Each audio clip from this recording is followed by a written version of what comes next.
Hello' বন্ধু বান্ধৱীসকল, আশা কৰোঁ সকলো ভালে আছে। আপোনালোক সকলোকে মোৰ ইউটিউব চেনেললৈ স্বাগতম জনাইছোঁ। আপোনালোকে যদি মোৰ চেনেলটো ছাবস্ক্ৰাইব কৰি দিয়ে প্লিজ ছাবস্ক্ৰাইব কৰি দিব আৰু লগতে ভিডিঅ'বোৰ যদি ভাল পায় লাইক আৰু কমেণ্ট কৰিব। টিনা, কিয় তুমি মোক ইমান লৰালৰিকৈ মাতি পঠিয়ালা? তুমি কিয় ইমান দেৰি কৰিলা? তোমাক কেতিয়া মাতি পঠিয়াইছিলোঁ? কিমান দেৰি ইয়াত মই অকলে বহি আছোঁ, মইহে জানো। অকণো বুজি নোপোৱা তুমি মোক। মাৰ আগত কিমান বাহানা কৰি পেলাই ওলাই আহিছোঁ, ইমান ফাঁকি দি ওলাই আহিছোঁ, মইহে জানো। তাই আকৌ অকণমান দেৰি কৰাৰ কাৰণে ঠেহ ধৰিছে। হ'ব দিয়া, তুমি মোক বেয়া নাপাবা তোমাৰ ওচৰত মই ঠেহ ধৰাৰ কাৰণে। আৰু কিমান দিন ঠেহ ধৰিম? তুমিতো নাজানা মোৰ লগত কি হ'বলৈ গৈ আছে। তোমাৰ মোৰ যে সম্পৰ্ক শেষ হ'বলৈ ধৰিছে, তুমিতো একো গমেই পোৱা নাই। তুমি মোক কি ফটমি কৰিছা টিনা? অকণমান দেৰি হ'লেই জানিবা মোৰ, সেইকাৰণে তুমি কি সম্পৰ্ক শেষ কৰাৰ কথা ভাবিলা যে? তুমি দেৰি কৰাৰ কাৰণে মই সম্পৰ্ক শেষ কৰিবলৈ ওলোৱা নাই। মোৰ ঘৰত মোৰ বিয়া ঠিক কৰিছে, তোমালৈ মোক বিয়া নিদিয়ে। তুমি মোক কি কথা কৈছা টিনা? তুমি সম্পূৰ্ণ মিছা কথা কৈছা। তোমাৰ মায়ে মোৰ লগত ইমান ধুনীয়াকৈ কথা পাতে, ভণ্টিয়ে ইমান ধুনীয়াকৈ কথা পাতে, তাৰপাছতো কৈছা মোলৈ তোমাক বিয়া নিদিয়ে। তুমি চাগে ভিতৰে কোনোবা বেলেগ লগ ঠিক কৰিছা আৰু বদনামি কৰিছা তোমাৰ মা দেউতাক। সেয়া তুমি মোক ইমান বছৰ ভাল পালা আৰু মোৰ ওপৰত থকা বিশ্বাস শেষ কৰি। মা আৰু ভণ্টি একো সমস্যা নাই, সমস্যাটো সৃষ্টি কৰিছে দেউতাইহে তোমালৈ নিদিওঁ বুলি কৈছে। কিয়? তুমি মাক বুজাবলৈ কোৱা আকৌ দেউতাক। আৰু তুমি যদি কোৱা মই দেউতাৰ লগত কথা পাতিমগৈ। মায়ে বহুত বুজাবলৈ চেষ্টা কৰিছিলে দেউতাক, কিন্তু নাই পৰা। আচলতে কি হ'ল জানা, পেহীয়ে মোৰ কাৰণে এটা চাকৰি কৰা ল'ৰা লৈ আহিছে, সেইকাৰণে দেউতাই তোমালৈ মোক নিদিওঁ বুলি কৈছে। তোমাৰ যে চাকৰি তাকৰি নাই সেইকাৰণে হেনো। এইটো আকৌ কেনেকুৱা কথা হ'ল? মোৰ আজি চাকৰি নাই, কালিতো হ'ব। আৰু কি জানা দিনা, মোৰ মায়ে বাবা এজনৰ ওচৰত মোৰ হাতখন চোৱাইছিলে নহয়। বাবাজনে কি কৈছে জানানে? মোৰ আৰু সেই এবছৰ ডেৰ বছৰ ভিতৰত চাকৰি হ'ব। সেই বাবাজনে কোৱা কথাবোৰকে মানি লৈ হাতত হাত সাৱটি তুমি বহি থাকা। আৰু আনফালে মই এখন ঘৰৰ বোৱাৰী হৈ বেলেগ এজনৰ পত্নী হৈ এখন ঘৰ চলাই থাকিমগৈ। টিনা, কিয়নো তেনেকৈ কৈছা? তুমি দেখোন জানাই মই তোমাক কিমান ভাল পাওঁ। সেইবোৰ কথা মনলৈ আনিবাচোন আৰু মোৰ আগতো নক'বা, মই সহ্য কৰিব নোৱাৰো। তেতিয়াহ'লে কিবা এটা কৰা, মইতো তোমাক এৰি থাকিব নোৱাৰো। তুমি কোনো চিন্তাই নকৰিবা টিনা, আমাৰ এই 7 বছৰীয়া প্ৰেম কাহিনী এনেকৈ শেষ হৈ যাবলৈ দিব নোৱাৰো নহয়। মই কিবা এটা কৰিম, ৰ'বা। মোৰ এই লগৰ এজন আছে, তেখেতক মই মাতি চাওঁচোন, ৰ'বা। সি কিবা নহয় কিবা এটা মোক বুদ্ধি দিবই। হেল্ল', তই ক'ত আছ? তই সোনকালে এই চেঙেলী খাটি গাঁৱৰ ওচৰত আছে নৈখন, সেই নৈখনৰ কাষলৈ আছোন, একদম আৰ্জেণ্ট, জল্দি আহ কিন্তু দেই। চাবা টিনা, সি আমাক কিবা এটা নহয় কিবা এটা উপায় দিবই। জানো পাই তোমালোকে এইবোৰ কি কৰিম বুলি ভাবিছা, মোৰ কিন্তু খুব ভয় লাগিছে জানানে। সেই এজনী আকৰিজনী, মই কাষত থাকিলে তুমি কিহৰ কাৰণে ভয় কৰা? মই কৈছোঁ নহয় আমাৰ সম্পৰ্কটো এনেকৈ শেষ হৈ যাবলৈ নিদিওঁ। তোমাৰ কি মোৰ ওপৰত বিশ্বাস নাই নেকি? বিশ্বাসৰ কথা তুমি মোক নুসুধিবাই, তুমিহে মোৰ ওপৰত বিশ্বাস নকৰা। নিহান, কি হ'ল ইমান লৰালৰিকৈ মাতিলি যে? আৰু তই যেনেকৈ মাতিলি নহয়, মই ভাবিছিলোঁ তই চাগে সেই নৈখনত চুইচাইড কৰিবলৈকে আহিছ। এইটো কথা শুনা, কোনোবা এটা চুইচাইড কৰিবলৈ লোৱাৰ আগত বন্ধুক মাতি লয়। তই আহ, মই চুইচাইড কৰিবলৈ ওলাইছোঁ। আৰু এটা কথা, তই যদি সহায় নকৰ নহয়, সঁচাকৈ আমি তেতিয়া চুইচাইডে কৰিব লাগিব। এই পগলাটো এইটো কিহৰ কাৰণে আকৌ তহঁতে চুইচাইড কৰিবলগীয়া হ'ব পাৰে? এই টিনা ঘৰৰ মানুহে কোনোবা চাকৰিয়াল ল'ৰা এটালৈ বিয়া দিবলৈ ওলাইছে, মোলৈ হেনো নিদিয়ে, কাৰণ মোৰ যে চাকৰি বাকৰি নাই।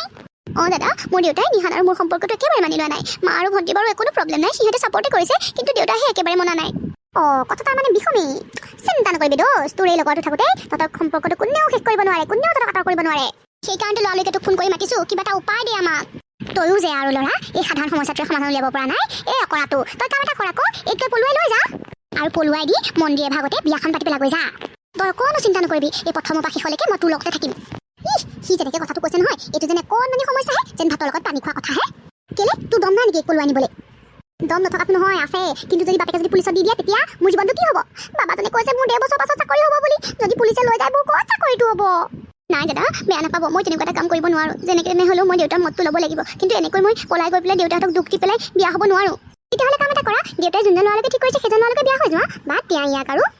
নাই দাদা, মই সেইটোও কৰিব নোৱাৰোঁ, মই ইয়াক কোনো প্ৰকাৰে এৰিব নোৱাৰোঁ। দাদা, এনেকুৱা এটা কাম কৰিব নোৱাৰিনি য'ত আমাৰ সম্পৰ্কটো বাচি থাকিব আৰু দেউতাই আমাৰ বিয়াৰ বাবে মান্তিও হৈ যাব।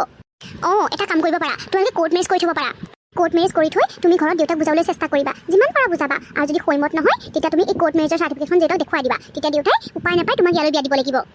এইটো কাম কৰিব পাৰি বাৰু, কিন্তু এটা কথা নহয়, এই কোৰ্ট মেৰেজৰ কামটো সম্পূৰ্ণ হ'ব কেনেকৈ? মই দেখোন এইবোৰ একোৱেই নাজানো। তই সেইবোৰ অকণো চিন্তা কৰিব নালাগে, তহঁতৰ কোৰ্ট মেৰেজৰ সম্পূৰ্ণ দায়িত্ব মোৰ। টিনা, তুমি কি ভাবা, এইটো সমাধানত তোমাৰ কিবা ক'বলগীয়া আছে নেকি? নাই, হ'ব দিয়ক, আপোনালোকে যেনেকৈ ভাল দেখে তেনেকেই কৰক। ময়ো বাৰু দেউতাক যিমান পাৰোঁ বুজাবলৈ চেষ্টা কৰিম। হ'ব দে নিহান, মই এতিয়া যাওঁ। তহঁতৰ কোৰ্ট মেৰেজৰ কামটো একদম লৰালৰিকৈ কৰিবগৈ লাগিব। তই যে কৈছ কোৰ্ট মেৰেজ কৰি লওঁ বুলি, এটা কথা নহয়, কোৰ্ট মেৰেজ কৰোঁতেও জানো সেই দুই পক্ষৰ উইটনেছ নালাগে? মা দেউতাক নিবিচাৰে, সেইবোৰ কি কৰিবি? মোৰো কিন্তু এইটো কথা মাহঁতক ক'বলৈ সাহস নাই দেই। হয়, মায়ে বাৰু টিনাৰ লগত ফোনতো কথা পাতে, বোৱাৰী হিচাপে ভাবে, কিন্তু এটা কথা নহয়, ইমান পটককৈ বিয়াখন পাতিবলৈও মোক নিদিয়ে। মইতো কৈছোঁ নহয় তহঁতি অকণো চিন্তা নকৰিবি বুলি। আৰু এটা কথা, তহঁতৰ নিজৰ মা দেউতা নগ'ল কি হ'ল? আজিকালি কি জানানে, পইচা দিলে এই কোনোবা বেলেগ মা দেউতাও সেই তহঁতৰ নিজৰ মা দেউতা বনি যাব, চিন্তাই নকৰিবি। বহুত পইচা লাগিব নেকি বাৰু? মোৰ ওচৰতো এতিয়া ইমান পইচা নাই, এইজনী ভাল কাপোৰ এযোৰ দিবলৈকে পইচা নাই, এই বিয়াখন পাতিবলৈ ইমান গাল টকা ক'ত পাম বাৰু? এইটো এইবাৰ আকৌ পইচা পিছত লাগিলে, সেই নহয় মই চববোৰ দিম বাৰু। আৰু তই যদি চাকৰি পাবি তেতিয়া মোক ঘূৰাই দিবি বাৰু। সেই নহয়, মই এতিয়া তোৰ লগত এই লেকচাৰবোৰ মাৰি নাথাকোঁ, মই এতিয়া যাওঁ, বহুত কাম আছে মোৰ। কি হ'ল টিনা, তুমি কি ভাবি আছা? তোমাৰ যদি আমাৰ কোৰ্ট মেৰেজ কৰাক লৈ আপত্তি আছে কৈ দিয়া, তুমি যিটোকে বিচাৰা মই সেইটোকে কৰিম। তুমি যদি না বুলি কোৱা তেতিয়াহ'লে আমি কোৰ্ট মেৰেজ নকৰোঁ। নাই মই সেইবোৰ একো ভবা নাই। আমাৰ সম্পৰ্কটো ৰক্ষা কৰিবলৈ হ'লে আমি কিবা এটা ব্যৱস্থা ল'বইতো লাগিব।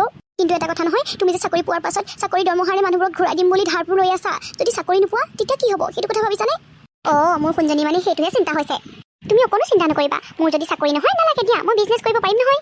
কি জানানে আমাৰ পাছফালৰ বাৰীখন বহুত ডাঙৰ গতিকে মই মাজে মাজে ভাবোঁ এই বাৰীখনত মই উঠৰ পৰা মুধলৈ এখন ডাঙৰ ব্ৰইলাৰ ফাৰ্ম খুলিম দুমহলীয়াকৈ খুলিম ওপৰতো থাকিব তলতো থাকিব আৰু কি জানানে দিনা আমাৰ খেতি মাটিত ঢেৰ আছে এতিয়া দেউতাই সেইবোৰ চম্ভালি আছে মই কি ভাবিছোঁ জানা দিনা সেই মাটিডোখৰত ধান খেতিৰ দিনত ধান খেতিটো কৰিমেই আৰু বাম খেতিৰ দিনত গোটেই বাম খেতি কৰি উঠৰ পৰা মুধলৈ সেউজীয়া কৰি তুলিম জানা দিনা মই তোমাক বহুত বেছি লাভবিলাক দিব নোৱাৰিব পাৰোঁ তোমাক সোণৰ অলংকাৰ পাট কাপোৰেৰে ভৰাই তুলিব নোৱাৰিব পাৰোঁ কিন্তু এটা কথা মই তোমাক দুবেলা দুমুঠি সুখেৰে খাই থাকিব পৰাকৈ দিনকাল কটোৱাম সেইটো মোৰ ওপৰত বিশ্বাস আছে মই যদি পথাৰৰ হালোৱা হওঁ কোৱা দিনা তুমি মোৰ পথাৰৰ ৰোৱনী হ'বানে মই ৰুব দাব নাজানো নহয় হ'ব দিয়া তোমাক ভাতকেইটা বা চাকন দিবলৈকে যাম আৰু কি জানা মোক তুমি পাট কাপোৰ সোণৰা অলংকাৰ এইবোৰে ভৰাই নুতুলিলেও হ'ব নিহান কিন্তু তুমি মোৰ সুখ দুখৰ লগৰী হ'ব লাগিব আৰু মোক সময় আৰু ইম্পৰ্টেঞ্চ এই দুইটা বস্তু কিন্তু দিবই লাগিব পাৰিবানে কোৱা আগতে পাৰিম চাবাচোন আমি দুইটা ইটোৰে সিটোৰ হাত ধৰি বুজা পৰাৰ মাজেৰে এই সম্পৰ্কটোক আগুৱাই নিম